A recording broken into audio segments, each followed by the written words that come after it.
Dear ones, welcome to my channel. Thank you all so much for your love and support. It really does mean so very much to me. Please do like and subscribe for any notifications on when I drop my next session, as it does allow my channel to grow and it allows me to create more life-changing content for you to also help you on your healing journey of self-love. And please do share these sessions with those you feel could benefit. Even if this particular session doesn't resonate with you, it might resonate with somebody else. So take what resonates and leave the rest. I'm going to start today's session with a little bit of a personal story about my own maternal German grandmother, who had a saying on which, after careful reflection, I seem to have based my past way of dealing with things, and it was Augen zu und durch, or eyes closed and through. When faced with untenable situations in my life, uncomfortable situations, or times in my life when I was really close to giving up, I would hear her words echoing in my head: just close your eyes and get through this. Augen zu, Ginny, und durch. And I used to think that this was my secret to resilience, the reasoning behind my ability to dig deep and to find the strength somehow to get through adversity in my life, where others would fold or even comment in amazement on how did you manage to get through that? And in the past, I would often find myself questioning why I could actually just get through everything, no matter what, although I didn't really dwell on it for very long. At the heart of resilience is the claim that humans have the capability to recover and even grow in the face of adversity. Resilience is often promoted as something that we should aspire to. However, this can be quite dangerous. Promoting resilience may be asking us to remain overly tolerant of unpleasant or counterproductive circumstances. Rather than pushing us to change, we will consistently just soldier through to our perceived goal once we have set our eyes on it. Or sometimes not even with regards to a goal, but just, I've got to get through this for right now, just for now, just for today, I've got to get through this. The problem with this, however, is that just these few words have indicated a generational cycle that I actually needed to change. So look at your own generational cycles if this does in some way resonate with you. And this mindset, bear in mind, came from a woman who lived through post-war Germany, who had a son out of wedlock, and who was married to a narcissist who ruled the household with an iron fist. Knowing that she probably felt she had no voice, that she had diminished herself so much, and had no means to change her reality whatsoever, the only way to carry on in her life was to close her eyes, grit her teeth, and just get through it. And perhaps that is what her entire life entailed. Maybe she just barely managed to get through it.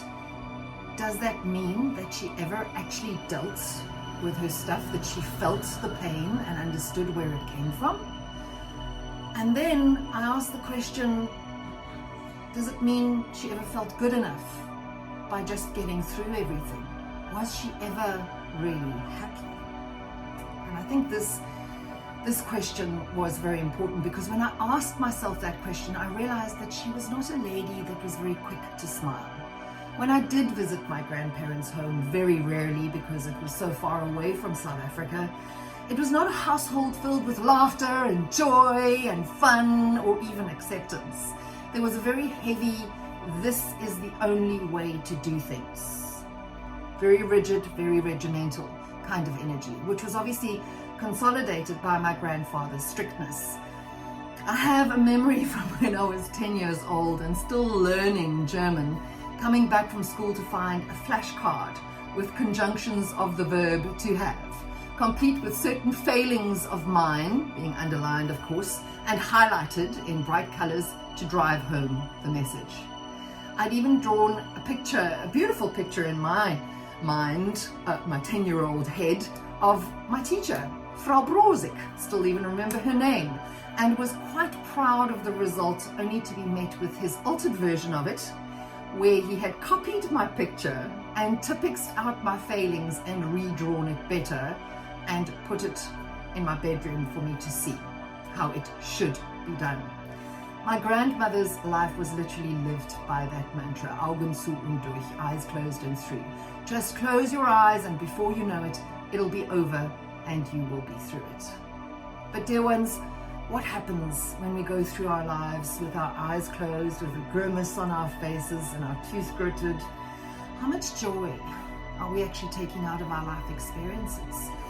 Our definition of success becomes the ability to endure stress and perhaps even abuse. Life was not meant to be lived in a vale of tears. It is not a burden that we just try to get through by the skin of our teeth, leopard crawling under obstacles, heaving ourselves over vertical impediments so that we've practiced how to avoid being hit by too many bombshells along the way, all while having the drill sergeant that is our shadow self shouting at us that we're not good enough and that we don't match up to the quality picture of perfection in our heads, because there is no downtime for healing the soul from the storms that we have weathered. This mindset, that strength and resilience are what keeps us on our feet and going forward, even though our feet are in bits and our limbs are hanging by a thread, is the cause of our lack of self-worth and self-love. We are diminished. We are not valued. We are not enough. And that, dear ones, is not living. That is just existing, almost to keep someone on the field so that we can say we've won the war. And we all know the PTSD that war veterans experience when they come home and are no longer in an active battle situation. Resilience is conceptualized as a return to a normal state of functioning following a stressful event or situation. But we are not rubber balls made to bounce back on demand.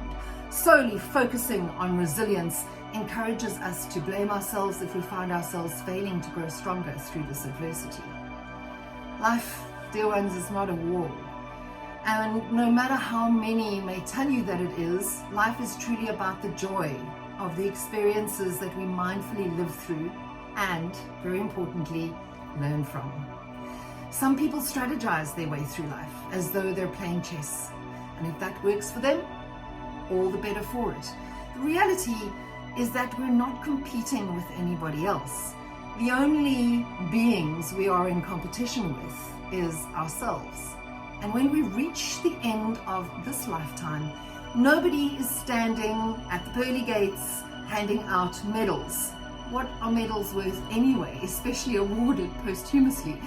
There are no medals for valor or bravery in the face of adversity. And bear in mind, dear ones, that I'm using this as an analogy and I'm not diminishing true war veterans in any way whatsoever. I am making this analogy as we, not soldiers, us not being in an actual war, to remind us that we're not in one.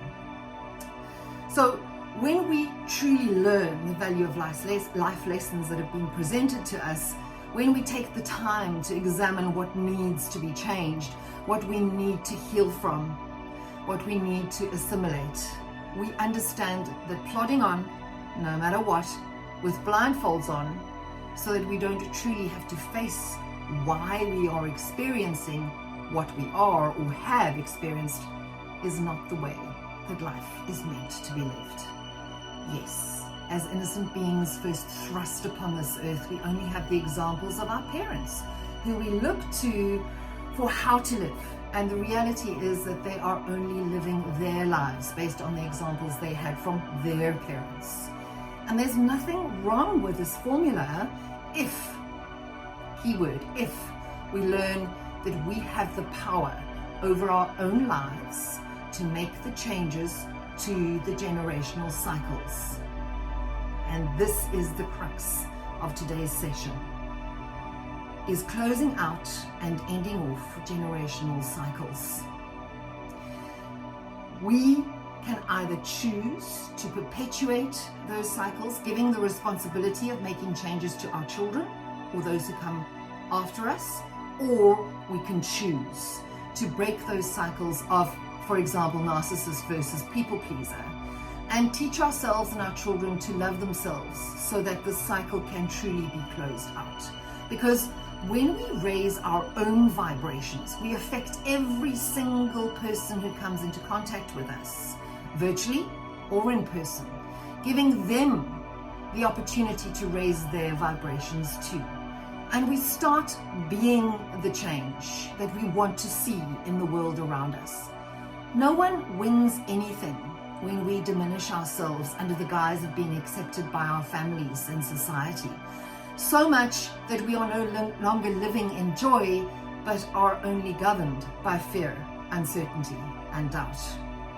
Some believe that the only reason we're all so stressed out is because we lack the mental and emotional fortitude to deal with everyday life, and we just aren't tough enough. Some take the view that a bit of resilience training will help us to cope better. But coping strategies are totally appropriate and are personal. And what works for you, works for you. What works for me, works for me. There's no one solution fits all in this case. We all have our therapy for coping, whether it be yoga, a massage, a walk in nature, some daily mindfulness time, etc. They are our coping strategies, but they're not the answer. The answer is dealing with the issue, which causes the stress. Looking at it, sitting in that pain, like I've mentioned in a previous session. Deal with the issue that is causing that stress, that's causing that anxiety, that's causing that fear, that uncertainty, that doubt. It's therefore our responsibility to ourselves on our own journey of self-love and healing to eliminate or to minimize those stresses. And that takes place naturally as we learn to love ourselves, as we deal with the past and are able to let it go, and as we heal. And this is also where setting boundaries comes in. And in some cases, the choice to walk away from the situation. Being self-aware is key here. When we go through life with our eyes closed, we're unable to see and understand the triggers that may dump us in the quicksand. But if we go through our lives with our eyes wide open, we're able to maybe duck the grenade being thrown our way, or prepare ourselves, fortify ourselves, even sort of be ready for a siege. And that way we are better able to deal with the battle that might lie ahead and not scold ourselves for not being enough. So as we heal ourselves a little bit more each and every day, as we learn to love ourselves unconditionally, which includes our flaws, and as we accept what we cannot change as being part of us and change those parts of us that we are able to, we are then better equipped. And being equipped raises our vibrations so that we can live happier lives filled with joy, healthy lives, without bleeding on those who did not wound us, and using no as a complete sentence. Thank you for joining me on today's session. We're going to just close this out with a couple of sweary affirmations there. Let's see what today's ones bring. My future is golden, sparkly explosion of fucking awesomeness. Woohoo! So excited with these. Get up, show up, and show the world you are a fucking legend. And the last one for today, I am more than worthy. I am a fucking warrior woman, or man for that matter. Right, and now we're going to end off again with our deep breath. And as we breathe in the golden light and fill ourselves with the golden light and the joy and the positivity and all the good feelings and the love for ourselves. And we hold that, and as we hold that, we let it emanate and vibrate out from us. And then when we let that breath go, like we're blowing up a balloon, we imagine all of that negative energy that's inside of us just being floating away in the balloon. Okay, let's take a deep breath.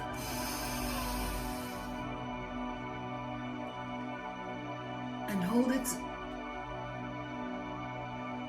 And let go.